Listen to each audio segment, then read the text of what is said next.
So এখানে আমরা decimal সংখ্যা থেকে হেক্সাডেসিমেলে কনভার্ট করব। তো এর জন্য পূর্ণ সংখ্যাকে আমাদের 16 দিয়ে ভাগ করতে হবে। পূর্ণ সংখ্যাকে আমাদের 16 দিয়ে ভাগ করতে হবে। তো আমরা 16 দিয়ে ভাগ করলাম, 16 20-এর মধ্যে যায় একবার এবং ভাগশেষ থাকে শুধুমাত্র 4। আবারও 16 দিয়ে দিব, এবার 16 1-এর মধ্যে যাবে 0 বার এবং ভাগশেষ থাকবে কত? 1।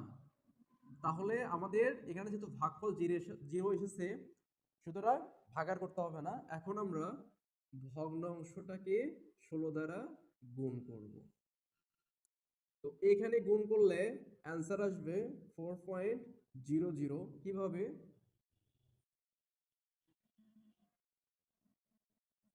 30-0 হাতে থাকে 3, 12 আর 3 15 এবং এক ঘর কেটে দিলাম 5, 2 যোগ করলে 0।